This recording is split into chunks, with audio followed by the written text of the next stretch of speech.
সবার চোখ ট্রাইব্যুনালে। জুলাই হত্যাযোগ্য মামলায় শেখ হাসিনার রায় কিছুক্ষণ পর রাজসাক্ষী মামুনকে হাজির, সর্বোচ্চ শাস্তি চায় প্রসিকিউশন, খালাসের আশা আসামি পক্ষের। ট্রাইব্যুনালের প্রথম রায় ঘিরে ট্রাইব্যুনালে জড়ো হচ্ছেন শহীদ পরিবারের সদস্যরা। ন্যায় বিচার প্রত্যাশা, 10 পয়েন্টে বড় স্ক্রিনে দেখানো হবে রায় ঘোষণা।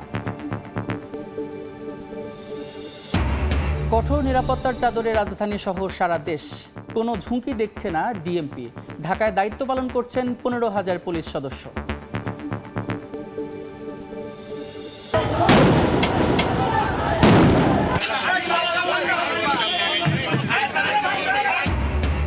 আগুন, বোমাবাজিতে আতঙ্ক, বেশ কয়েকটি গাড়িতে অগ্নিকাণ্ড, বিভিন্ন স্থানে ককটেল বিস্ফোরণ।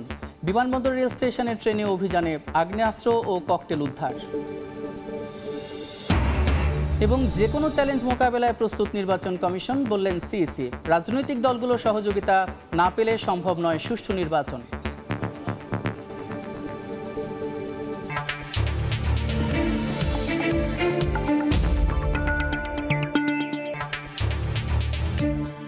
সময় সংবাদের সঙ্গে আছি আমি সাদিক হাসান ইমন। জুলাই হত্যাযজ্ঞে শেখ হাসিনার বিরুদ্ধে মানবতা বিরোধী অপরাধ মামলার রায় কিছুক্ষণ পর বেলা 11টায় রায় ঘোষণায় বসবে আদালত। সকালেই রাজসাক্ষী সাবেক আইজিপি চৌধুরী আবদুল্লাল মামুনকে হাজির করা হয়েছে ট্রাইব্যুনালে। ঐতিহাসিক এই রায় ঘোষণা সরাসরি সম্প্রচার করবে বিটিভি ও বার্তা সংস্থা রয়টার্স। এছাড়া ট্রাইব্যুনালের ফেসবুক পেজ থেকেও সরাসরি দেখানো হবে। পাশাপাশি ঢাকার 10টি পয়েন্টে দেখা যাবে বড় পর্দায়। সার্বিক পরিস্থিতি বিবেচনায় আদালত প্রাঙ্গণ সহ রাজধানী জুড়ে রাখা হয়েছে বাড়তি নিরাপত্তা ব্যবস্থা। এদিকে শেখ হাসিনা ও আসাদুজ্জামান খান কামালের খালাস পাওয়ার আশা করেছেন রাষ্ট্রনিযুক্ত আইনজীবী আমির হোসেন।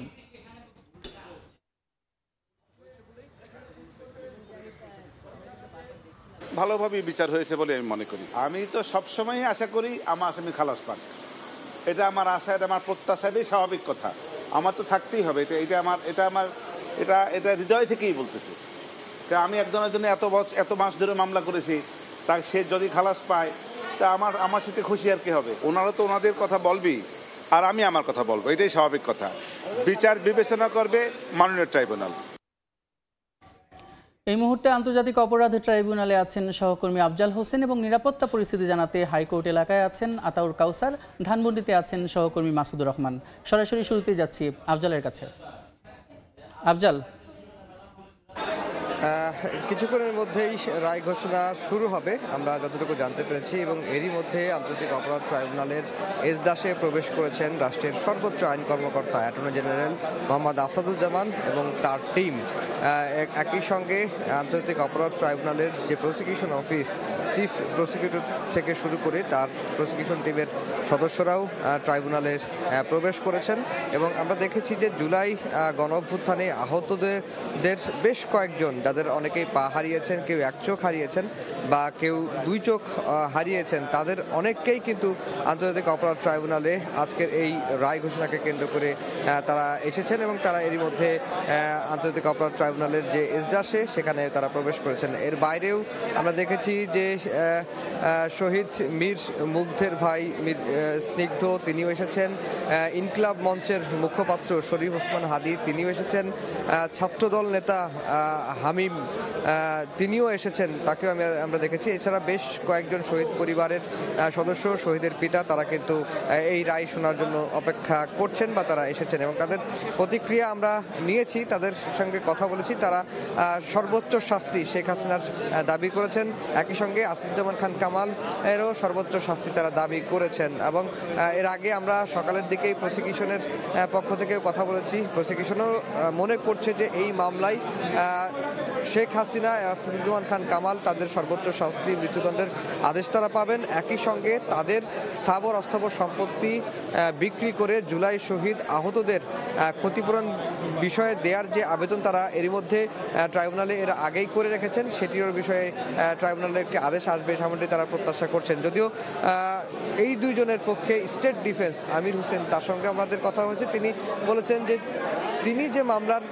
যুক্তিতর্ক উপস্থাপন করেছেন, শুনানি করেছেন, সব কিছু মিলিয়ে পুরো বিচার প্রক্রিয়াকেই তারা মনে করছেন যে তিনি মনে করছেন স্টেট ডিফেন্স যে বিচার প্রক্রিয়া সুষ্ঠুভাবে হয়েছে এবং স্বচ্ছ বিচার প্রক্রিয়া হয়েছে। তবে তিনি আশা প্রকাশ করছেন তার যে মক্কেল সাবেক প্রধানমন্ত্রী খালেদা জিয়া, সাবেক প্রধানমন্ত্রী শেখ হাসিনা এবং সাবেক স্বরাষ্ট্রমন্ত্রী আসাদুজ্জামান খান কামাল, তিনি ন্যায় বিচার পাবেন, মুক্ত হবেন, এমনটি কিন্তু তিনি প্রত্যাশা করছেন। এটি স্টেট ডিফেন্সের মতামত। এর বাইরেও অনেক আইনজীবী কিন্তু আসছেন আজকের এই রায় দেখার জন্য বা রায় ঘোষণা শোনার জন্য। আপনারা দেখতে পাচ্ছেন যে দলে দলে আইনজীবীরা আন্তর্জাতিক অপরাধ ট্রাইব্যুনালে প্রবেশ করছেন, এটি কিন্তু আমরা এখন দেখতে পাচ্ছি। আর যদি বলে রাখি যে জুলাই আগস্টের হত্যাযজ্ঞের মামলায় প্রায় 1400 শহীদ হয়েছিল। জুলাই আগস্টের ছাত্র জনতার আন্দোলনে 1400 জন শহীদ হয়েছে, প্রায় 30,000 মানুষ ছাত্র জনতা, নিরস্ত্র ছাত্র জনতা আহত হয়েছিল। তাদের আত্মার দিকে তাকিয়ে, অর্থাৎ যারা শহীদ হয়েছেন তাদের আত্মা শান্তি পাবে এমনটাই প্রত্যাশা করছেন যদি শেখ হাসিনা এবং আসাদুজ্জামান খান কামালের সর্বোচ্চ শাস্তি মৃত্যুদণ্ড হয়, সেটি কিন্তু তারা প্রত্যাশা করছেন। একই সঙ্গে যদি বলে রাখি যে প্রসিকিউশনের পক্ষ থেকে এই দুই আসামির বিরুদ্ধে, অর্থাৎ শেখ হাসিনা এবং আসাদুজ্জামান খান কামালের বিরুদ্ধে মোট 5টি অভিযোগ তারা এনেছিলেন। এর মধ্যে একটি প্রধান যে অভিযোগ, সেই অভিযোগটি হচ্ছে যে জুলাই আগস্টের আন্দোলনের সময় যে সারা দেশে যে হত্যাযজ্ঞগুলো হয়েছিল, সকল হত্যাকাণ্ডের দায় শেখ হাসিনার ওপর। তিনি সুপিরিয়র কমান্ড রেসপন্সিবিলিটির দায়ে অভিযুক্ত হয়েছেন এবং তাকে প্রসিকিউশন ভাষায় বলা হচ্ছে তিনি হচ্ছেন অপরাধের নিউক্লিয়াস। তিনি হত্যার উস্কানি দিয়েছেন, প্ররোচনা দিয়েছেন, পরিকল্পনা করেছেন এবং একই সঙ্গে ইন্ধন জুগিয়েছেন। এটি হচ্ছে শেখ হাসিনার বিরুদ্ধে মোট 5টি অভিযোগের প্রথম অভিযোগ। দ্বিতীয় অভিযোগটি হচ্ছে যে আন্দোলন যখন চলছিল তখন আমরা দেখেছি যে বিভিন্ন জায়গায় ড্রোন উড়িয়ে আন্দোলনকারীদের অবস্থান চিহ্নিত করে সেখানে হেলিকপ্টার পাঠিয়ে হেলিকপ্টার থেকে বোম্বিং করা হয়েছে, গুলি নিক্ষেপ করা হয়েছে। এবং একই সঙ্গে যখন ফজলিনুর তাপসের সঙ্গে শেখ হাসিনার ফোনালাপটি হচ্ছিল তখন তিনি শেখ হাসিনাকে বলতে শোনা যায় যে এই জুলাই আন্দোলন দমনে যারা আন্দোলন করছেন নিরস্ত্র ছাত্র জনতার ওপর লেথাল উইপেন ব্যবহার করার তিনি নির্দেশ দিয়েছিলেন। এটি হচ্ছে দ্বিতীয় অভিযোগ। তৃতীয় অভিযোগটি করা হয়েছে যে শেখ হাসিনার বিরুদ্ধে জুলাই গণ অভ্যুত্থানের প্রথম শহীদ 16 জুলাই বেগম রোকেয়া বিশ্ববিদ্যালয়ের শিক্ষার্থী আবু সাইদকে পুলিশ খুব কাছ থেকে গুলি করে হত্যা করা হয়েছিল এবং সেই অভিযোগটিও কিন্তু শেখ হাসিনা, আসাদুজ্জামান খান কামাল এবং চৌধুরী আব্দুল আল মামুনের বিরুদ্ধে আনা হয়েছে। চতুর্থ অভিযোগ হচ্ছে যে গত বছরের 5 আগস্ট শেখ হাসিনার পতনের দিন, ঠিক পতনের আগ মুহূর্তে আশুলিয়া থানার সামনে আমরা দেখেছি যে 5 জনকে গুলি করে হত্যা করার পরে একজন আহত ব্যক্তি, তাকেও কিন্তু মোট 6 জনকে একটি গাড়িতে তুলে সেখানে পেট্রোল ঢেলে আগুন ধরিয়ে সেই 6 জনের লাশ পুড়িয়ে দেওয়া হয় এবং প্রসিকিউশন বলছে যে এই হত্যার দায়ও শেখ হাসিনার, কারণ তার নির্দেশে, তার উস্কানিতেই এই হত্যাকাণ্ডটি ঘটেছে। এটি হচ্ছে চতুর্থ অভিযোগ। পঞ্চম অভিযোগ হচ্ছে যে চাংখারপল্লী, এটিও শেখ হাসিনার যেদিন পালিয়ে গেছেন 5 আগস্ট সেই দিনের ঘটনা এবং সেদিন ঠিক 1টার ঠিক আগ মুহূর্তে চাংখারপুলে পুলিশ গুলি করে 6 জনকে হত্যা করা হয়। এর মধ্যে আমরা সবাই জানি শহীদ আনাসের কথা। শহীদ আনাস যে চিঠি লিখে বাসা থেকে বের হয়েছিলেন সেই চিঠির কথা আমরা সবাই জানি। এই 5টি অভিযোগের সপক্ষে প্রসিকিউশন আন্তর্জাতিক অপরাধ ট্রাইব্যুনালে 54 জনকে সাক্ষী করেছে এবং 54 জন সাক্ষীর মাধ্যমে প্রসিকিউশন প্রমাণ করার চেষ্টা করেছে যে এই হত্যাকাণ্ডের দায় এবং সারা বাংলাদেশে, শুধুমাত্র সারা বাংলাদেশে যে নৃশংসতাগুলো হয়েছে, যারা শহীদ হয়েছেন, যারা আহত হয়েছেন, সকল অপরাধের সুপিরিয়র কমান্ডার হিসেবে শেখ হাসিনা এবং দ্বিতীয় কমান্ডার হিসেবে আসাদুজ্জামান খান কামাল এর দায় রয়েছে।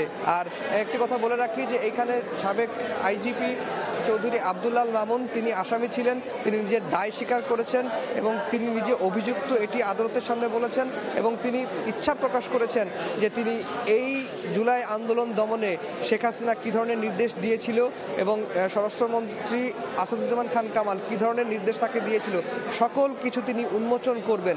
সেই শর্তে আন্তর্জাতিক অপরাধ ট্রাইব্যুনালের আইন অনুযায়ী চৌধুরী আব্দুল আল মামুনকে আসামি থেকে রাজসাক্ষী করা হয় এবং রাজসাক্ষী করার পরে তিনি আদালতে বিস্তারিত একটি জবানবন্দি দিয়েছেন।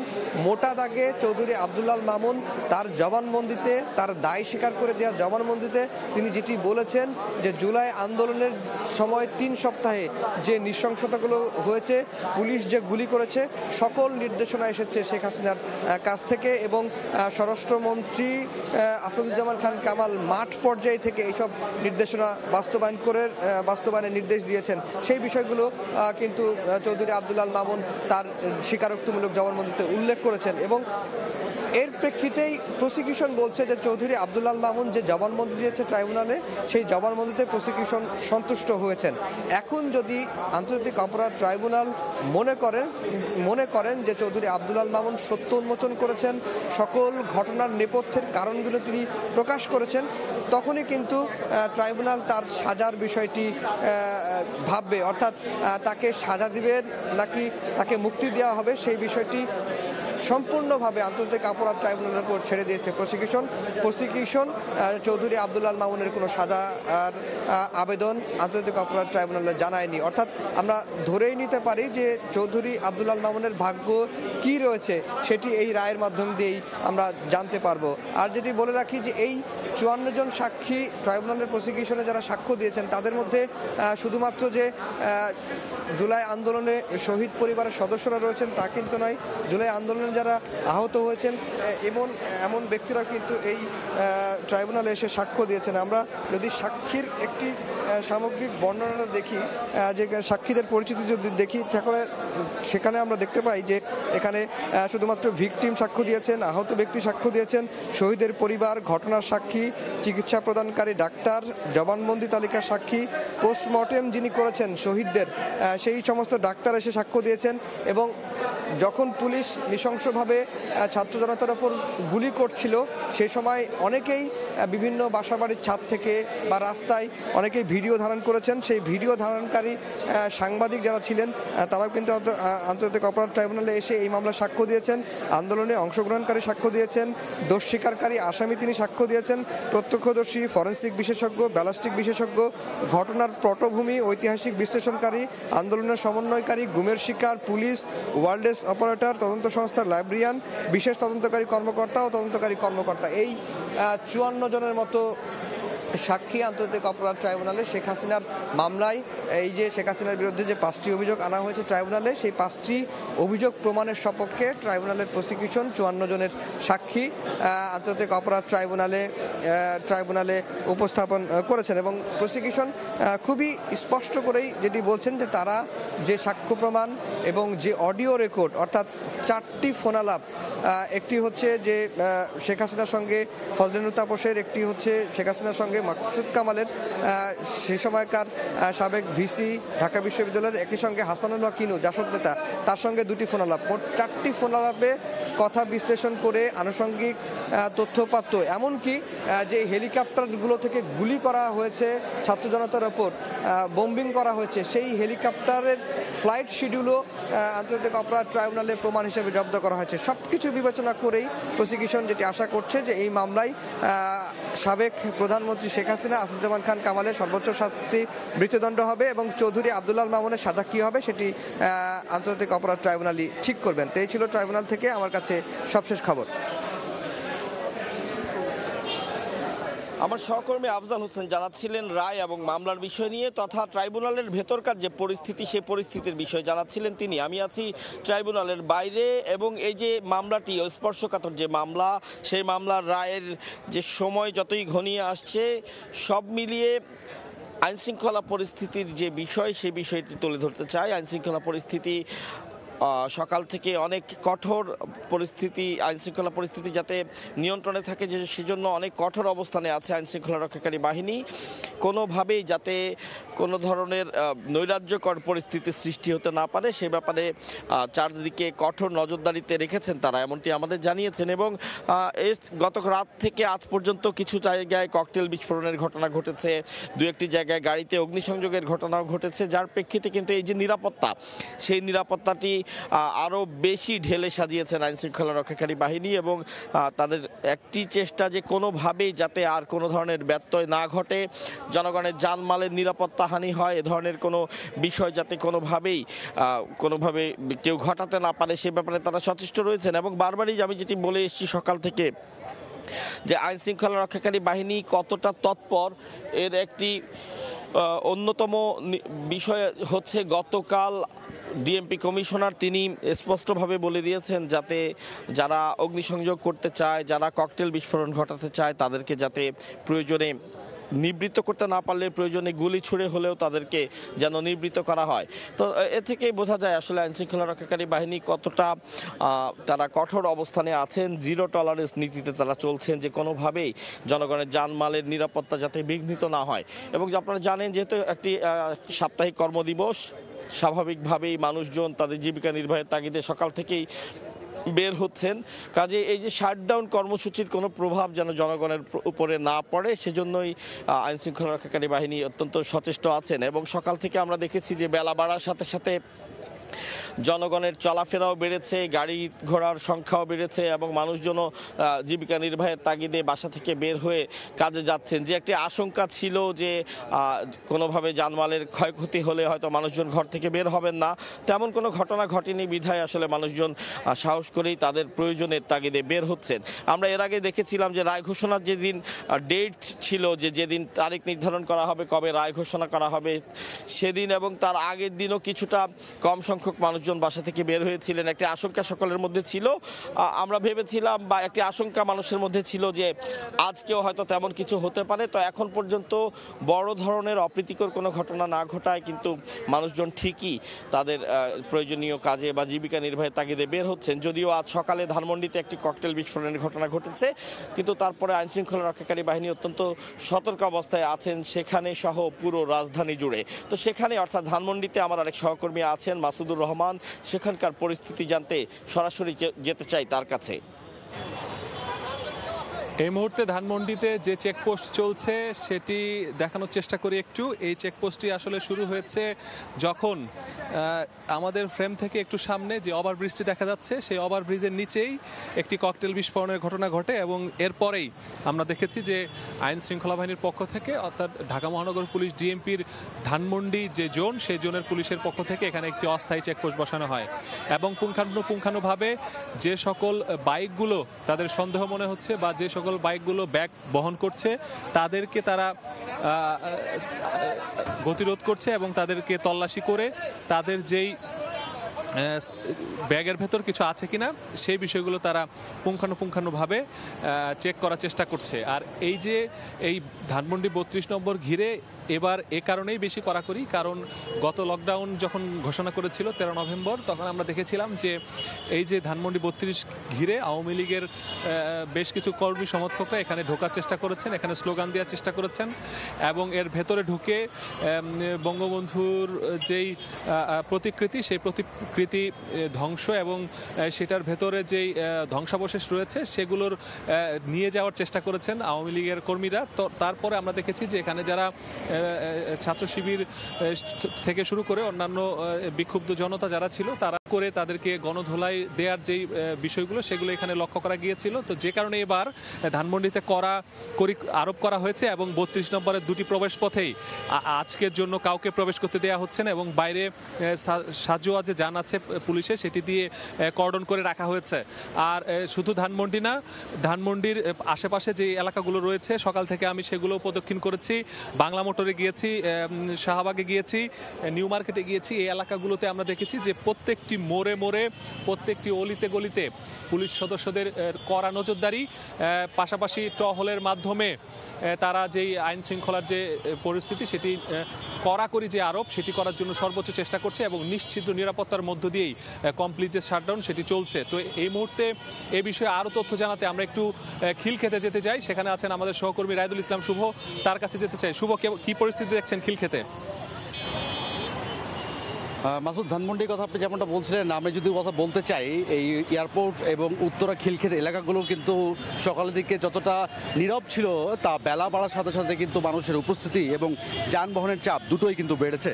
কেননা সকালের দিকে মানুষের মধ্যে একটা আতঙ্কবোধ বিরাজ করলেও সার্বিক নিরাপত্তা ব্যবস্থা মানুষের কাছে আশ্বস্ত ফেলায় কিন্তু মানুষ এখন ঘর থেকে বেরিয়ে আসছে। এবং এই যে যানবাহনগুলো, ব্যক্তিগত গাড়ির সংখ্যাগুলো আমরা কম দেখতে পেয়েছিলাম, এবং যেই সিটিং বাসগুলো রয়েছে সেই বাসগুলোর সংখ্যাও কিন্তু বেলা বাড়ার সঙ্গে সঙ্গে আমরা দেখতে পাচ্ছি যে এই যাত্রী এবং বাস দুটোই কিন্তু বেড়েছে। এদিকে কিন্তু পুলিশ সহ অন্যান্য আইনশৃঙ্খলা বাহিনী যারা মাঠ পর্যায়ে কাজ করছে নিরাপত্তা দিতে, তাদেরকে কিন্তু আমরা বেশ সজাগ থাকতে দেখেছি। সকালের ঘটনা যদি বলতে চাই, যে সকাল 8:30টার দিকে একটি একতা এক্সপ্রেস ট্রেন থেকে কিন্তু বিমানবন্দর স্টেশনে অভিযান চালায় বাংলাদেশ সেনাবাহিনী এবং র্যাবের একটি স্কোয়াড, ডগ স্কোয়াড টিমকে সঙ্গে নিয়ে, এবং সেখান থেকে একটি অস্ত্র এবং 4টি ককটেল এবং একটি বুলেট উদ্ধার করেছে বলে আমাদেরকে যেমনটা জানিয়েছে সেনাবাহিনীর পক্ষ থেকে।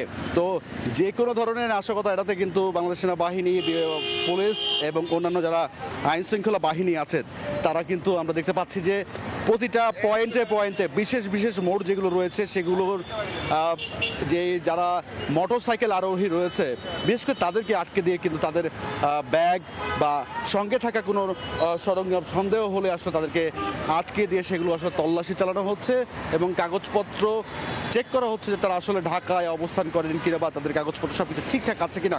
কেননা এই গতকালকে আজকের এই রায়কে কেন্দ্র করে কিন্তু আমরা দেখেছি যে কমপ্লিট শাটডাউনের যে ঘোষণা দিয়েছিল নিষিদ্ধ ঘোষিত যে আওয়ামী লীগের পক্ষ থেকে, সেই কার্যক্রম সেটি কিন্তু আসলে চলছে এবং কয়েকটি বাসে আগুন লাগার ঘটনা এবং ধানমন্ডিতে আমরা দেখেছি যে আমাদের সহকর্মীরাও জানিয়েছেন, মাসুদ যেমনটা বলছিলেন যে ধানমন্ডি 32-এ কিন্তু ককটেল বিস্ফোরণের ঘটনাও কিন্তু ঘটেছে। তো সব কিছু মিলিয়ে এখন পর্যন্ত উত্তরা এয়ারপোর্ট এবং খিলক্ষেত এই সকল এরিয়াগুলো তো মোটামুটি অবস্থায় আইনশৃঙ্খলা বাহিনীর নিয়ন্ত্রণে আছে এবং মানুষ স্বাভাবিকভাবেই চলাচল করছে। তো সব কিছু মিলিয়ে এই ছিল আমার কাছে খিলক্ষেত থেকে সবশেষ। জুলাই হত্যাযোগে শেখ হাসিনার বিরুদ্ধে মানবতা বিরোধী অপরাধের রায় ঘোষণার প্রক্রিয়া চলছে, আর সেই খবরাখবর জানাতে খিলক্ষেত থেকে যুক্ত ছিলেন সহকর্মী রায়দুল শুভ, তার আগে ধানমন্ডি থেকে যুক্ত ছিলেন সহকর্মী মাসুদুর রহমান, তার আগে হাইকোর্ট এলাকা থেকে যুক্ত ছিলেন সহকর্মী আতাউর কাউসার এবং তার আগে আন্তর্জাতিক অপরাধ ট্রাইব্যুনাল থেকে যুক্ত ছিলেন সহকর্মী আফজাল হোসেন। শেখ হাসিনার বিরুদ্ধে মানবতা বিরোধী অপরাধ মামলার রায় ঘোষণাকে কেন্দ্র করে ট্রাইব্যুনালে জড়ো হচ্ছেন শহীদ পরিবারের সদস্যরা। সর্বোচ্চ শাস্তির প্রত্যাশা করে অবিলম্বে শেখ হাসিনাকে ভারত থেকে ফিরিয়ে এনে বিচারের মুখোমুখি করার দাবি জানান তারা। আমরা আশা করি আজকের এই বিচারে সঠিক রায়টা হবে এবং দ্রুত এই রায়টা কার্যকর হবে। এই রায় তো কার্যকর না, কারণ এরপর আপিল করতে পারে, কত কিছু আছে। আমরা চাই এই রায় দ্রুত কার্যকর হোক, আমরা যেন এই রায় দেখে যেতে পারি। যদি আজ ফাঁসিটা কার্যকর হয়, ভারত থেকে শেখ হাসিনারে আনতে হবে, আইনা ওরে বাংলার মাটিতে সাধারণ জনগণ শহীদ পরিবারদেরকে নিয়ে যেন ওর ফাঁসিটা সবাই দেখতে পারে। আজকে যে আদালত রায় দিবে, শুধু রায়টা নয়, শেখ হাসিনা, খুনি শেখ হাসিনাকে দেশের মাটিতে এনে এই রায় কার্যকর করাই হচ্ছে আমাদের সকল শহীদ পরিবার, আহত পরিবার এবং জনগণের একটা আশা আকাঙ্ক্ষা। বাংলাদেশের জনগণ যে রায় দিয়েছে শেখ হাসিনাকে 5ই আগস্টে, সেই রায়টি আজকে কোর্টের মুখের থেকে আমরা আশা করছি এবং শেখ হাসিনা যে অন্যায় অত্যাচার করেছে তার জন্য তাকে একবার না 1000বারও যদি মৃত্যুদণ্ড দেওয়া হয়, সেটি শেখ হাসিনার যে অন্যায় অত্যাচার আছে তার জন্য কম হয়ে যায়। শেখ হাসিনার বিরুদ্ধে মানবতা বিরোধী অপরাধ মামলার রায়ের বিষয়ে আলোচনার জন্য আমাদের সঙ্গে স্টুডিওতে যুক্ত হয়েছেন সুপ্রিম কোর্টের জ্যেষ্ঠ আইনজীবী ব্যারিস্টার ওমর ফারুক। ব্যারিস্টার ওমর ফারুক, এ সময় আপনাকে স্বাগত সময় সংবাদে। আমরা দেখছিলাম সকাল থেকে কিন্তু শেখ হাসিনার রায় ঘোষণাকে কেন্দ্র করে কিন্তু চারদিকে নিরাপত্তা জোরদার করা হয়েছে এবং কিন্তু দেখা যাচ্ছে যে মানে সবাই কিন্তু সতর্ক অবস্থানে রয়েছেন এবং সবাই আসলে আকাঙ্ক্ষায় আছেন আসলে কি হতে পারে রায়, এবং শহীদ পরিবারের সদস্যরাও কিন্তু সেখানে জড়ো হয়েছেন। তো আপনাকে জানতে চাই যে যেভাবে তদন্ত করা হয়েছে সেই তদন্ত নিয়ে পরবর্তীতে প্রশ্ন উঠতে পারে কিনা। যেভাবে তদন্ত হয়েছে আমি যতটুকু জেনেছি, যতটুকু বুঝেছি এই আইনগুলো থেকে তেমন কোনো ব্যত্যয় ঘটেনি এবং ব্যত্যয় ঘটেনি এটার প্রমাণ আপনাকে আমি বলছি যে প্রত্যেকটা স্তরে কিন্তু লাইভ সম্প্রচার হয়েছে অথবা প্রত্যেকটা স্তরকেই তারা ডিসক্লোজ করেছে। এই ট্রাইব্যুনালে প্রথম সমস্ত গণমাধ্যমের অবাধ বিচরণ ছিল, দেশি বিদেশি, এবং যদি আমি ভুল না করে থাকি 54 জনের সাক্ষ্য হিসাবে এখানে গৃহীত হয়েছে এবং প্রত্যেককে ক্রস করার সুযোগ হয়েছে। তো সুতরাং ওই দিক থেকে আমি বলবো যে এটার তেমন কোনো ব্যত্যয় ঘটেনি। শুধু একটি জায়গায় সেটি এই প্রসিডিউর শুধু একটি জায়গায় যে আমাদের আইজিপি সাবেক যিনি সমস্ত আদেশ এক্সিকিউট করেছেন, শুধু ওনাকে রাজসাক্ষী বানানো এবং ওনাকে রাজসাক্ষী বানিয়ে কি ফায়দা বা কি রেজাল্ট প্রসিকিউশন আশা করেছে বা কি পেয়েছে এই ব্যাপারে হয়তো একটু প্রশ্ন থাকবে, আর আদারওয়াইজ নট। জি, জানতে চাই যে যে ধরনের মামলা করা হয়েছে সেই ধরনের মামলায় সর্বোচ্চ শাস্তি কি হতে পারে এবং আজকের বিচারের রায় কি হতে পারে আপনার কাছ থেকে জানতে চাই। দেখেন, অপরাধটা মানবতা বিরোধী। জি, ইন্ডিভিজুয়াল সিঙ্গেল কাউকে খুন না, মানবতা বিরোধী, এটা সিরিয়াস। এটা আন্তর্জাতিকভাবে এই অপরাধের শাস্তি মৃত্যুদণ্ড। আমাদের নুরেমবার্গ ট্রায়ালে আপনি দেখেছেন, ওখান থেকেই মূলত এসছে যে এই মানবতা বিরোধী অপরাধ। এবং যেই হত্যাকাণ্ডগুলো আপনারা স্ক্রিনে দেখিয়েছেন, জি, যে অমানবিকভাবে, এটি বাংলাদেশের মানুষ আমি জানি না কখনো প্রত্যক্ষ করেছে কিনা, ইতিহাস প্রত্যক্ষ করেছে কিনা।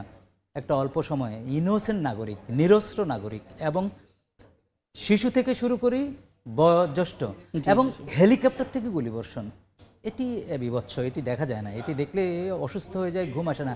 এই ধরনের অপরাধে যারা অভিযুক্ত তাদের শাস্তি সর্বোচ্চ ছাড়া তো আর অন্য বিকল্প হতে পারে না, এটি আমার কথা। এবং সবচেয়ে বড় কথা, আজকে যে শহীদ পরিবারগুলো কথা বলেছে, 1400-1500 বুলেট নিয়ে শুয়ে আছে, এদের কোনো অপরাধ নাই, এরা কোনো অস্ত্রধারী না। যারা পঙ্গু হয়েছে একটা কজ নিয়ে তারা রাজপথে নেমেছে। সেই কজকে দমন করার জন্য যা যা করা হয়েছে শুধু ক্ষমতাকে প্রলম্বিত করার জন্য, শুধু লুটপাটকে নিরাপদ করার জন্য, নিশ্চিত করার জন্য। সুতরাং এই অপরাধের সাথে সর্বোচ্চটাই হবে, যেটা শহীদ পরিবারের আকাঙ্ক্ষা, সেটা আইনজীবী হিসেবে আমারও আকাঙ্ক্ষা এবং সেটি সম্ভবত হতে যাচ্ছে। আমরা দেখছিলাম যে শহীদ পরিবারের সদস্যরা কিন্তু জড়ো হয়েছেন, তারা বিভিন্ন ধরনের তাদের আকাঙ্ক্ষার কথা বলছেন এবং তারা কিন্তু মুখিয়ে আছেন কি রায় হতে যাচ্ছে। তারপরে যারা কিন্তু মৃত্যুবরণ করেছেন, আপনি যেমনটা বলছিলেন, যারা শহীদ হয়েছেন তাদের কিন্তু দেখা যাচ্ছে যে তাদের প্রতিও কিন্তু দেশ হিসেবে এবং সমষ্টিগতভাবে আমাদের কিন্তু একটা দায় রয়েছে। সেই দায় কি আসলে পরিপূর্ণভাবে বাস্তবায়িত হবে? মানে সেই দায় কি আমরা এড়িয়ে যেতে পারি নাকি? কঠিন দায়। এতগুলো ছেলেগুলো শহীদ হয়েছে, ইভেন অজ্ঞাতনামা লাশও হয়েছে, জীবন্তকে পুড়িয়েও মারা হয়েছে। জি জি, এদের প্রতি আমাদের দায়, পুরা জাতির দায়। সেই দায় পূরণের একটা সূচনা হয়েছে।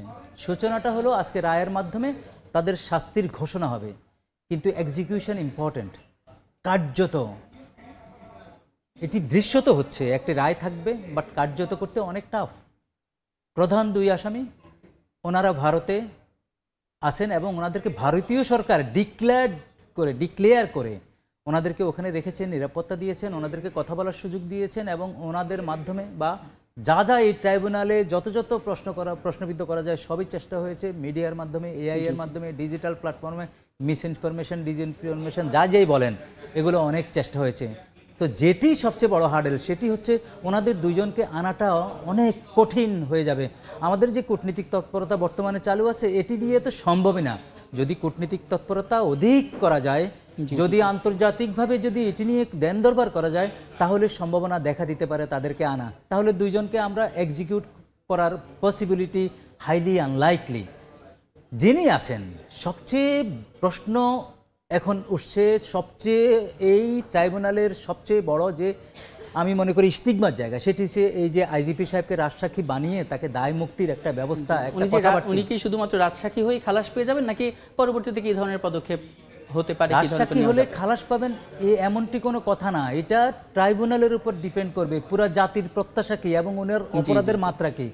উনি রাজসাক্ষী হয়ে যে সাক্ষী দিয়েছেন, আমি যতটুকু দেখেছি সংবাদ মাধ্যমে বা রিভিলড হয়েছে, গতানুগতিক কথা, আমি ওইটা করেছি, আমি সেটা করেছি, এটা করেছি। ওনার সাক্ষীর এখানে এই কোনো ভ্যালু অ্যাড হয়নি। আমাদের তরতাজা সাক্ষীর পরে ওনাকে রাজসাক্ষী করার প্রয়োজনীয়তা কেন দেখা দিয়েছে, সেই প্রশ্নটিও আসবে। সবচেয়ে বড় প্রশ্ন আসবে শহীদ পরিবার থেকে, যে একজনকে ধরা হয়েছে, তাকেও যদি রাজসাক্ষীর নামে যদি কোনো কিছু করা হয়, তাহলে তারা ধরে নেবে এটা একটি বন্দোবস্ত হয়েছে। বাজে বন্দোবস্ত কিনা এটা সময়ে বলে দেবে। তো সুতরাং আমি মনে করি এই রাজসাক্ষী যিনি হন বা না হন, উনি সবচেয়ে বড় এক্সিকিউট করেছে অর্ডারগুলা। ওনার কাছে জমা দেওয়া আমাদের অস্ত্র, আমাদের ট্যাক্সের টাকায় কিনা অত্যাধুনিক অস্ত্র দিয়ে ওনার নির্দেশে, ওনার সরাসরি নির্দেশে এই হত্যাগুলো হয়েছে। সুতরাং ওনাকে যদি দায় দেওয়া হয়, একজন যিনি এখানে আছেন জেলে, তাহলে এটা বড় প্রশ্ন হবে, বেদনার কারণ হবে শহীদ পরিবারের, বেদনার কারণ হবে পঙ্গু পরিবারের, এবং আমরা দায় থেকে যাব আমাদের। আমরা এই ব্যাপারে আরো আলোচনা করব, তার আগে একটা বিরতি নিয়ে আসি। দেখছেন সময় সংবাদ, সঙ্গে থাকুন। রাজধানী সহ বিভিন্ন স্থানে আবারও যানবাহনে আগুন ও ককটেল বিস্ফোরণের ঘটনা ঘটেছে। রোববার রাতে মোটরসাইকেলে এসে পরিবেশ উপদেষ্টার বাসার সামনে ককটেল ছুড়ে পালিয়ে যায় দুর্বৃত্তরা। বোমাবাজির ঘটনা ঘটেছে এনসিপির কার্যালয় সহ বিভিন্ন স্থানে। বাড্ডায় বাস এবং দক্ষিণ কেরানীগঞ্জ থানার ডাম্পিং করা লেগুনায় আগুন দেওয়া হয়। ফার্মগেটের চলন্ত ট্রেনে ককটেল নিক্ষেপের ঘটনায় একজনকে আটক করে পুলিশ এবং আটক করে পুলিশকে দেয় জনতা। রোববার রাত ৯টা সিসিটিভিতে দেখা যায় হেলমেট পরা এক ব্যক্তি রাজধানীর সেন্ট্রাল রোডে পরিবেশ উপদেষ্টা সৈয়দা রিজওয়ানা হাসানের বাসা উদ্দেশ্য করে পরপর দুটি ককটেল নিক্ষেপ করে পালিয়ে যায়। খবর পেয়ে ঘটনাস্থলে আসে আইনশৃঙ্খলা বাহিনী ও বোম্ব স্কোয়াডের সদস্যরা।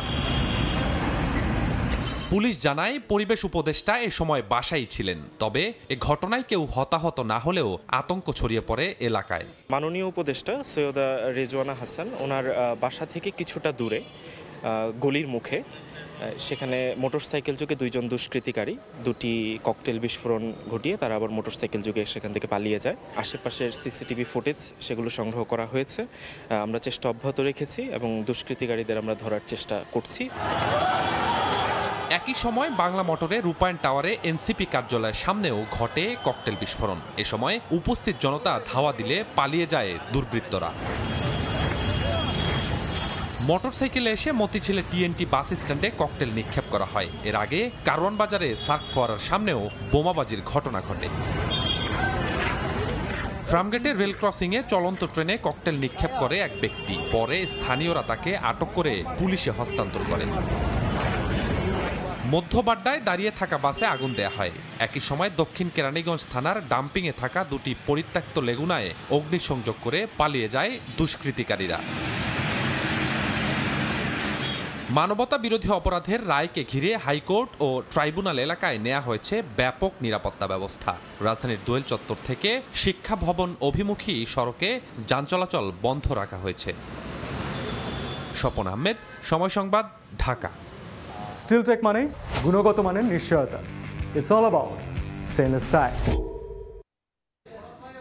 মানবতাবিরোধী অপরাধ মামলায় শেখ হাসিনার রায়ের অপেক্ষায় দেশ। রায় কার্যক্রম সরাসরি সম্প্রচার করা হবে টিএসসির পায়রা চত্বর থেকে।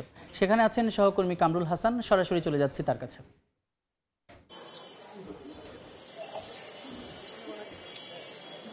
জুলাই গণ অভ্যুত্থানে যে মানবতা বিরোধী যে অপরাধটি করেছেন সাবেক প্রধানমন্ত্রী শেখ হাসিনা, সেই মামলার যে রায় আজকে প্রকাশিত হতে যাচ্ছে এবং এটি একটি কাঙ্ক্ষিত দিন। আসলে আপনি নিশ্চয়ই দেখতে পাচ্ছেন এখানে যে টিএসসির যে পায়রা চত্বর, ঠিক সেই পায়রা চত্বরে লোকজন এসে সমবেত হয়েছেন এবং তারা অপেক্ষা করছেন কখন আসলে সেই কাঙ্ক্ষিত যে রায়টি বিজ্ঞ বিচারক ঘোষণা করবেন, সেই রায় শোনার জন্য অপেক্ষা করছেন। এখানে আপনারা নিশ্চয়ই দেখতে পাচ্ছেন এখানে যে উৎসুক যারা আছেন, অর্থাৎ যারা রায়টি শুনতে চাচ্ছেন, তারা অপেক্ষা করছেন আসলে কি ধরনের রায় আসে। যদিও এখানে যারা আছেন তাদের সঙ্গে কথা বলে আমরা যেটি জানতে পেরেছি, তারা বলছেন যে জুলাই গণ অভ্যুত্থানে 1400 ছাত্র জনতাকে হত্যা, প্রায় 30,000-এরও অধিক মানুষকে আহত করার যে দায়, সেই দায় কোনোভাবেই সাবেক প্রধানমন্ত্রী শেখ হাসিনা এড়াতে পারেন না এবং এর বিচার হিসেবে তারা সর্বোচ্চ শাস্তি, অধিকাংশ সর্বোচ্চ শাস্তি হিসেবে শেখ হাসিনার মৃত্যুদণ্ড চেয়েছেন এবং তারা এমনটাও দাবি জানিয়েছেন, যেহেতু আপনারা জানেন যে সাবেক প্রধানমন্ত্রী শেখ হাসিনা ইতিমধ্যেই ভারতে অবস্থান করছেন, তাকে যেন ভারত থেকে ফিরিয়ে এনে এই যে রায়টি আজকে ঘোষণা হতে যাচ্ছে, অর্থাৎ যদি তার ফাঁসির রায় হয়, সেই ফাঁসির রায় যাতে যে কোনো মূল্যে আসলে কার্যকর করা হয়, সেই দাবিটুকু তারা জানিয়েছেন। পাশাপাশি এটিও বলছেন যে শেখ হাসিনা আসলে জুলাই গণ অভ্যুত্থানে যেই গণহত্যা চালিয়েছেন, আসলে সেই গণহত্যার যে দায় শুধুমাত্র ফাঁসির রায় দিয়েও আসলে এই দায়টিকে এই দায় থেকে তাকে দায় মুক্ত দেওয়া যায় না। তারা সর্বোচ্চ শাস্তি দাবি করছেন এবং তারা বলছেন যে যে কোনো মূল্যে হোক শেখ হাসিনাকে ভারত থেকে বাংলাদেশে এনে তার সর্বোচ্চ যে শাস্তি অর্থাৎ যে যদি ফাঁসির রায় হয় সেই ফাঁসির রায়টি যাতে এক্সিকিউশন করা হয় সেই দাবিটা এখানে রয়েছে। আপনারা নিশ্চয়ই দেখতে পাচ্ছেন এখানে যারা আছেন তারা বেশ স্লোগান ধরছেন এবং সর্বোচ্চ শাস্তি অর্থাৎ যে মৃত্যুদণ্ডের যে রায় সেই রায়টি প্রত্যাশা করছেন এবং তারা বলছেন যে কোনো মূল্যে যাতে এই রায়টি কার্যকরের পদক্ষেপ নেওয়া হয় সেই পদক্ষেপের কথাই তারা বলছেন। এবং আগামীতে যারা রাষ্ট্রীয় ক্ষমতায় আসবেন যদি এই বর্তমান অন্তর্বর্তীকালীন সরকারের পক্ষেও সম্ভব না হয় সেক্ষেত্রে আসলে তারা চাচ্ছেন সামনে যে দল সরকার গঠন করবে অর্থাৎ যারা রাষ্ট্রীয় ক্ষমতায় থাকবেন তারা যেন অন্ততপক্ষে এই শেখ হাসিনাকে বাংলাদেশের মাটিতে ফিরিয়ে এনে তার যে আজকে যে রায় হতে যাচ্ছে অর্থাৎ যদি ফাঁসির রায় হয় সেই রায়টুকু কার্যকরের দাবি জানিয়েছেন এবং বলছেন যে কোনো মূল্যে তাকে আসলে দেশে ফিরিয়ে এনে যে এই রায়টিকে এক্সিকিউশন করার ব্যাপারে তারা মত দিচ্ছেন এবং বলছেন যে যে গণহত্যা তিনি চালিয়েছেন আসলে শুধুমাত্র একটি ফাঁসির রায়ে আসলে এই গণহত্যা থেকে আসলে তাকে দায় মুক্তি দেওয়া সম্ভব নয়। তারপরও তাকে দেশে ফিরিয়ে এনে তার যে ফাঁসির যে রায় হবে যদি হয় সেই রায় কার্যকরের দাবিটুকু জানিয়েছেন। তো রাজধানীর টিএসসির পায়রা চত্বর থেকে এই ছিল আমার কাছে সবশেষ তথ্য। ঢাকা বিশ্ববিদ্যালয়ের টিএসসির পায়রা চত্বর থেকে যুক্ত ছিলেন সহকর্মী কামরুল হাসান। দেখছেন সময় সংবাদ, সঙ্গেই থাকুন। দেখছেন সময় সংবাদ। রাজধানীর বিমানবন্দর রেলওয়ে স্টেশনে ট্রেনে অভিযান চালিয়ে আগ্নেয়াস্ত্র ও ককটেল উদ্ধার করেছে সেনাবাহিনী। সকালে বিমানবন্দর স্টেশনে উত্তর আর্মি ক্যাম্প র্যাবের ডগ স্কোয়াড টিমকে সঙ্গে নিয়ে একতা এক্সপ্রেসের কয়েকটি বগি তল্লাশি করা হয়। এ সময় চালের বস্তার ভেতর থেকে একটি দেশীয় পিস্তল, একটি রাউন্ড অ্যামুনিশন এবং 4টি ককটেল উদ্ধার করা হয়। প্রাথমিক জিজ্ঞাসাবাদের জন্য সন্দেহভাজন 4 জনকে নেওয়া হয় সেনাবাহিনীর উত্তরা ক্যাম্পে। নাশকতা ঠেকাতে নজরদারি জোরদার করেছে সংস্থাটি।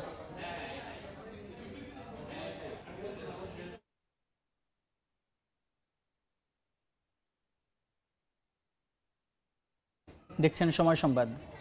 কোনো দল অসহযোগিতা করলে সুষ্ঠু নির্বাচন নিয়ে শঙ্কা থেকেই যাবে মন্তব্য করেছেন প্রধান নির্বাচন কমিশনার এএমএম নাসির উদ্দিন। তবে যে কোনো চ্যালেঞ্জ মোকাবেলার জন্য ইসি প্রস্তুত বলেও জানান তিনি। রাজনৈতিক দলগুলোর সঙ্গে নির্বাচন কমিশন আয়োজিত সংলাপের 3য় দিনের সূচনা বক্তব্যে সিইসি বলেন, বর্তমানে দেশের পরিস্থিতি সবার জানা।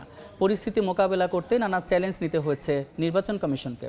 সুষ্ঠু নির্বাচন আয়োজনে নানা মত দেন রাজনৈতিক দলের প্রতিনিধিরা। বলেন, আচরণবিধি লঙ্ঘন করলে প্রার্থিতা বাতিলের ক্ষমতা থাকতে হবে নির্বাচন কমিশনকে, তবেই নির্বাচন সুষ্ঠু করতে পারবে নির্বাচন কমিশন। সোমবার সংলাপের 3য় দিন সকাল এবং বিকালে 2 পর্বে 12টি দলকে ডেকেছে কমিশন। সকালে সংলাপে অংশ নিয়েছে Labour Party, Muktijote, National Awami Party, Kalyan Party, Bikalpadhara ও মুসলিম লীগ। রাজনৈতিক দলগুলো না চাইলে এবং তারা যদি একটা সমস্যা সৃষ্টি করতে চায় তাহলে দেখবেন যে হয়তো একটা প্রশ্নবিদ্ধ নির্বাচন হওয়ার একটা সম্ভাবনা থেকে যায়, আশঙ্কা থেকে যায়। যদিও আমাদের তরফ থেকে যাবতীয় প্রস্তুতি গ্রহণ করা হবে একটা সুষ্ঠু সুন্দর নির্বাচন পরিবেশ সৃষ্টির জন্য আমরা চেষ্টা করে যাব। আমাদের নিয়ত একদম পরিষ্কার। দেখছেন সময় সংবাদ। নিজের বাসায় হামলা নিয়ে আতঙ্কিত নন, বরং সাধারণ মানুষের নিরাপত্তা নিয়ে চিন্তিত বলে জানিয়েছেন পরিবেশ, বন ও জলবায়ু পরিবর্তন বিষয়ক উপদেষ্টা সৈয়দা রিজওয়ানা হাসান। সকালে রাজধানীর ধানমন্ডিতে এক অনুষ্ঠানে সাংবাদিকদের প্রশ্নের জবাবে তিনি বলেন, জুলাই হত্যাযজ্ঞে শেখ হাসিনার বিরুদ্ধে মানবতা বিরোধী অপরাধের মামলার রায় এবং নির্বাচনকে কেন্দ্র করে দেশে অস্থিতিশীল পরিবেশ তৈরি করার চেষ্টা চলছে। বলেন, অপ্রীতিকর যে কোনো পরিস্থিতি মোকাবেলায় সরকার প্রস্তুত রয়েছে। অস্থিতিশীলতা তৈরির জন্য দুষ্কৃতিকারীদের কোনো চেষ্টা সফল হবে না বলেও মন্তব্য করেন তিনি।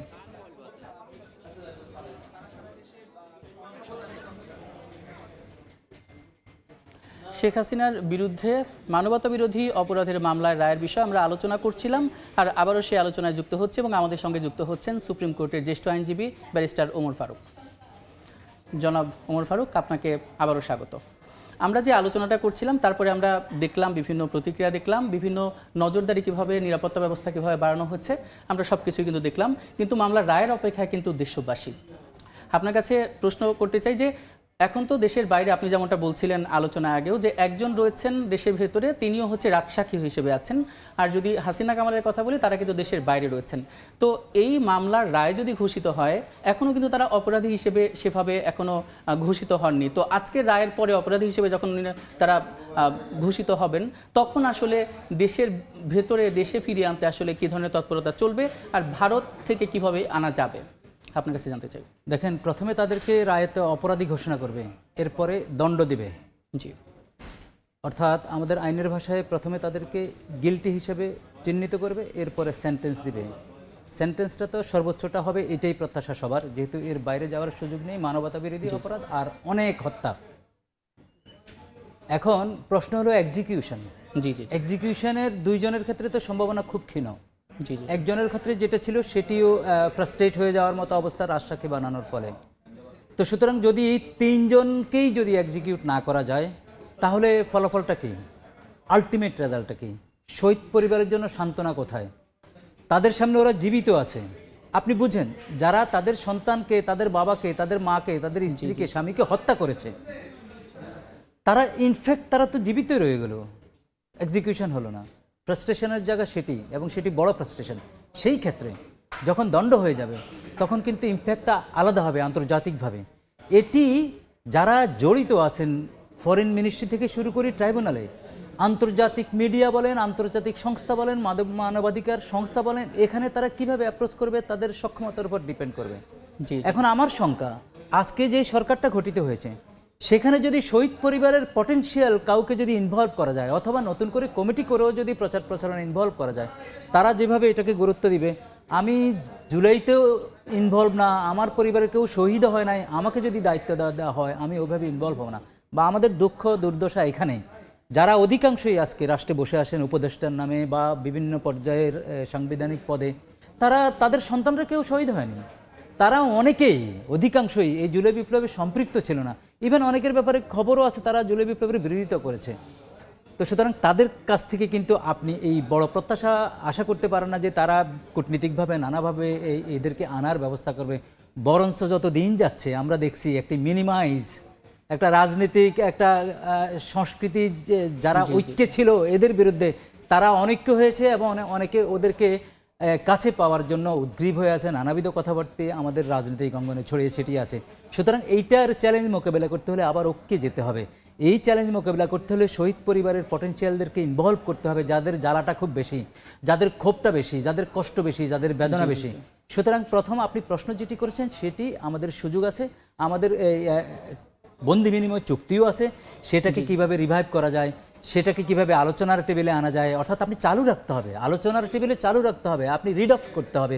আপনি যে একটি ভালো সুযোগ পাচ্ছেন দণ্ডের পরে, এই দণ্ড আপনি কি সেল করতে হবে সারা পৃথিবীর কাছে, যে দেখো দণ্ডপ্রাপ্ত, দেখো এতজন খুনি, তারা আশ্রয় দিয়েছে, আশ্রয় দিয়ে ক্ষান্ত হয় নাই, তাকে পুনর্বাসনের চেষ্টা হচ্ছে। এই কথাগুলো পটেনশিয়ালের মুখ দিয়ে আসতে হবে, বিভিন্ন আন্তর্জাতিক গণমাধ্যমে দিতে হবে, বিভিন্ন আন্তর্জাতিক যেই প্রিন্ট মিডিয়া আছে, যে পত্রিকাগুলো আছে খুব প্রভাবশালী, সেখানে লিখতে হবে। সারা পৃথিবীতে আমাদের যেই ইন্টেলেক্ট আছে তাদেরকে কাজে লাগিয়ে কলাম লিখতে হবে।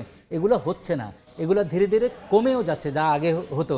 অর্থাৎ এগুলো মনিটর করার জন্য, এগুলো প্রতিপালন করার জন্য, আন্তরিকতার সহিত এই বিচারটাকে কাঙ্ক্ষিত লক্ষ্যে কার্যত পৌঁছে দেওয়ার জন্য যেই শক্তি, যেই সক্ষমতা, যা কিছু দরকার সেটি আমার কাছে পরিলক্ষিত হয়নি। তবে সেটি করা খুবই দরকার যদি শহীদ পরিবারের প্রতি দায় আমরা শোধ করতে চাই। অর্থাৎ যারা যারা যে এখন বেনিফিশিয়ারি আছেন, যে পতাকা নিয়ে যান, যে লাক্সারি গাড়িতে চলেন, যার নিরাপত্তা বলয়ে থাকেন, তারা এই বিপ্লবীদের কারণেই ওখানে। তো আপনার কাছে একটা প্রশ্ন আছে যে এখন আসলে যে অবস্থায় আছে এবং বিগত দিনগুলোতে পার্শ্ববর্তী দেশ যেভাবে আশ্রয় দিয়েছে, এই মামলার রায় ঘোষণার পরে তারা আসলে ততটা স্বতঃস্ফূর্তভাবে এবং কনফিডেন্টলি মানে তারা আশ্রয় দিতে পারবেন, নাকি তারাও দেখা যাচ্ছে যে বিভিন্ন আন্তর্জাতিক মহলের চাপে আমরা যদি চাপ সৃষ্টি করি কিংবা কিভাবে কি করলে তাদের কাছ থেকে ফিরিয়ে আনা সম্ভব? দেখেন, আপনি আপনার চেষ্টাটা চালু থাকতে হবে, অর্থাৎ আপনি একটি কাঙ্ক্ষিত রেজাল্টের জন্য চেষ্টা চালু রাখতে হবে। দণ্ডের পরে তো আগে অ্যাকিউজড হিসেবে যেভাবে ট্রিট হতো আলাদা, দণ্ডের পরে সম্পূর্ণ চিত্রটা পরিবর্তন হয়ে যাবে, সম্পূর্ণ চিত্রটা পাল্টে যাবে। এই পাল্টে যাওয়া, কতটুকু পাল্টে যাওয়া, সেটি আমার উপর ডিপেন্ড করবে, আমাদের যারা আছে তাদের উপর ডিপেন্ড করবে। আমি যেটা আগে বলেছি যে লেখালেখি, আন্তর্জাতিক মিডিয়া, কূটনীতিক কথা, কূটনীতিক বাক্য, কূটনীতিক ন্যারেটিভ, এটি ডিফারেন্ট। ছোট্ট একটা বিষয় কূটনীতিক ন্যারেটিভে অনেক বড় হয়ে যায়, বড় একটা বিষয় কূটনীতিক ফেইলিয়ারে এটা মাটিচাপা হয়ে যায়। সুতরাং আমরা যে ভালো পর্যায়ে আছি, ভালো পর্যায়ে থাকবো রায়ের পরে, সেটাকে কাজে লাগাতে হবে। কাজে লাগার দায়িত্ব এই সরকারের, কাজে লাগার দায়িত্ব ফরেন মিনিস্ট্রির, কাজে লাগার দায়িত্ব এই ট্রাইব্যুনালে যারা আছে তাদের, অর্থাৎ আন্তর্জাতিকভাবে এবং বিভিন্ন আমাদের সবার আকাঙ্ক্ষা আসলে বাস্তবায়ন করার জন্য কাজ করতে হবে। আপনি বারবার যে কথাটা বলে আসছিলেন যে বাস্তবায়ন নিয়ে, দেখা যায় যে আপনি বলছেন যে একজন রাজসাক্ষী আছেন, তাকে রাজসাক্ষী করা হয়েছে, দেশে যিনি আছেন, দেশের বাইরে যিনি আছেন, তাদের আনা নিয়েও জটিলতা সৃষ্টি হয়েছে। তো আসলে দেখা যায় বিভিন্ন ধরনের মামলা হয়, এ ধরনের অপরাধের রায় হয়, কিন্তু কাগজে কলমেই সীমাবদ্ধ থাকে, অনেক সময় বাস্তবায়ন করা কঠিন হয়। তো এটাও কি আসলে দেখা যাচ্ছে যে দেখা যায় বিভিন্ন রাজনৈতিক দল যখন আসে তখন ভুল পাল্টে যায়, তাদের দেখা যায় বিভিন্ন সহনীয় শাস্তিও হয়ে যায় অনেক ক্ষেত্রে। তো এক্ষেত্রে আসলে কি হতে পারে আপনার কাছে? আমাদের সবচেয়ে বড় ট্র্যাজেডি কি, সরকার পরিবর্তনের সাথে সাথে গড্ডালিকা প্রবাহের মতো আমরা দেখি কি খালাস হয়ে যাচ্ছে, সমস্ত আসামি অ্যাকিউজড খালাস হয়ে যাচ্ছে। জি জি। আবার একই চিত্র দেখি গড্ডালিকা প্রবাহের মতো অনেক হাজার হাজার অ্যাকিউজড হয়ে যাচ্ছে। আমাদের এই কালচার থেকে বেরিয়ে আসতে হবে। রুল অফ ল আমাদের নির্মগামী, এটি আপনি মানেন না মানেন, আপনি যদি স্বীকার করে এগোন তাহলে আপনার জন্য ভালো। এই ভঙ্গুর রুল অফ লয়ে এই রায়টা কিন্তু মাইলফলক হয়ে থাকবে, এই ট্রায়ালটা মাইলফলক হয়ে থাকবে। আমাদের সক্ষমতা সারা পৃথিবী দেখবে যে এরা সক্ষম ভালো একটা বিচারে। এখন আপনি যে বলছেন যে এখন আমাদের সবচেয়ে দুঃখ, আমরা এই ফ্যাসিস্ট তাড়ানোর জন্য যেই ঐক্যে ছিলাম, আমরা যেই ন্যারেটিভে ছিলাম, সেই ন্যারেটিভ, সেই ঐক্য আজকে অনেক রিমোটে চলে গেছে। শুধু রিমোটেই যায়নি, শুধু রিমোটেই জানি, একজন আরেকজনকে মেলাইন করার জন্য যত বন্দোবস্ত আছে সব আমরা মাঠে নিয়ে আসছি। এই মাঠে নিয়ে আসার ফলে কি হলো, যারা এই ফ্যাসিজমে জড়িত ছিল, লুটপাটে জড়িত ছিল, হত্যায় জড়িত ছিল, তাদের আলোচনাটা রিমোটে চলে যাচ্ছে, নতুন আলোচনা আসছে। এই পারপাসিভ নতুন আলোচনা থেকে আমাদের বেরিয়ে না আসলে আপনি রেজাল্ট পাবেন না, আপনি কাঙ্ক্ষিত ফল পাবেন না। এইটা এক্সাম্পল তখনই হবে যখন সবাই মিলে, যখন এই রুল অফ লয়ের যে গেইনটা হয়েছে এই গেইনটার জন্য কাজ করব। আর যদি ওই যে আগের মতো এরা যদি এক্সিকিউট না হয়, যদি সরকারের পরিবর্তন ঘটে, এরা আবার দেখবেন যে এই গত এক দুই বছরে যেভাবে খালাস হয়েছে এরাও খালাস হয়ে যাবে। আলটিমেট রেজাল্ট ওই শহীদরা শহীদের কষ্ট নিয়ে শুয়ে থাকবে, পঙ্গুরা পঙ্গুদের কষ্ট নিয়ে শুয়ে থাকবে। অর্থাৎ আমাদের এই যে কাগজে পত্রেই থেকে যাবে, আর বাকিটা এক্সিকিউশনে আমরা কিছুই পাবো না। সেই পাওয়ার জন্য আমাদের কঠিন সংগ্রাম করতে হবে, কঠিন ঐক্যে যেতে হবে। অর্থাৎ আপনি ক্ষমতায় যান না যান সেটা নিয়ে ডিবেট করেন, কিন্তু কিছু কিছু পার্টিকুলার বিষয়ে আপনাকে ঐক্যমতে থাকতে হবে, ঐক্যে থাকতে হবে। ইভেন আমি এইটাও বলি, আমার অনেক বন্ধুবান্ধব আওয়ামী লীগার আছেন যারা সজ্জন, পরিশুদ্ধ, পরিপাটি, শিক্ষিত, তারাও চান যেই বড় একটা দলের প্রতি যে স্টিগমা, সেইটা এই বিচারের মাধ্যমে এইটা লোপন হবে, কালিমা লিপ্ত হবে। তারা চাচ্ছে যে প্রাচীন একটা দল এত ভয়াবহ একটা অভিযোগে অভিযুক্ত হয়েছে, সেটা থেকে যদি তারা এই বিচারিক প্রক্রিয়ায় মুক্ত হয় তাহলে কথা বলতে পারবে, তারা নিঃশ্বাস ফেলতে পারবে।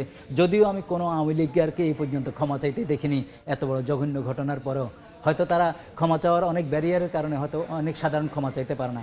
তবে আমরা প্রত্যাশা করব এই রিয়েলাইজেশন থেকে প্রত্যেকটা রাজনৈতিক দল লেসেন নেবে যে আমরাও এই ধরনের মুখোমুখি হব। ভবিষ্যতে যারা ফ্যাসিস্ট হতে চাইবে বা এখন যারা ফ্যাসিস্ট আচরণ করতেছে তাদের মাথায় নেওয়া উচিত এই ধরনের একটা বিচারের তারা সম্মুখীন হবে। এক্সিকিউশন করলে এই ভয়টা পাবে, এটা এক্সাম্পল হিসেবে থাকবে।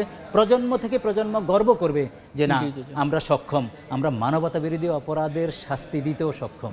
জি, এটা আসলে একটা উদাহরণ হয়ে থাকুক যে এই অপরাধের শাস্তি এমন হয়েছে যাতে পরবর্তীতে কেউ ফ্যাসিস্ট হওয়ার বিষয় কিংবা অন্যান্য বিষয় যদি তৎপরতা চালায় তাহলে তারা আসলে এইটাকে উদাহরণ হিসেবে দেখে। আপনাকে অসংখ্য ধন্যবাদ আমাদের সঙ্গে যুক্ত হওয়ার জন্য। ধন্যবাদ সময় টিভিকে।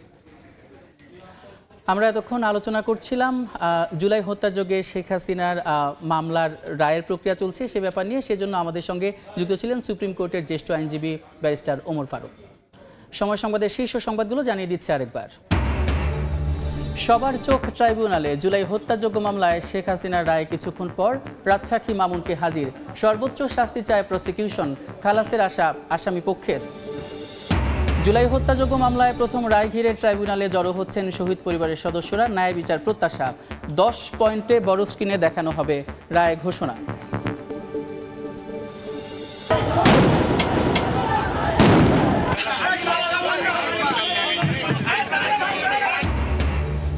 আগুন বোমাবাজিতে আতঙ্ক, বেশ কয়েকটি গাড়িতে অগ্নিকাণ্ড, বিভিন্ন স্থানে ককটেল বিস্ফোরণ।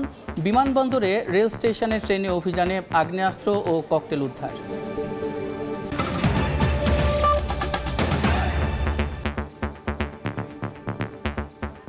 এই ছিল সময় সংবাদে। এরপর সময় সংবাদ নিয়ে আসবেন মাহাদি ইসলাম ধ্রুব। সাদিক, আপনাকে ধন্যবাদ। সময় সংবাদ নিয়ে আসছে কিছুক্ষণ পর, সঙ্গে থাকুন সময়।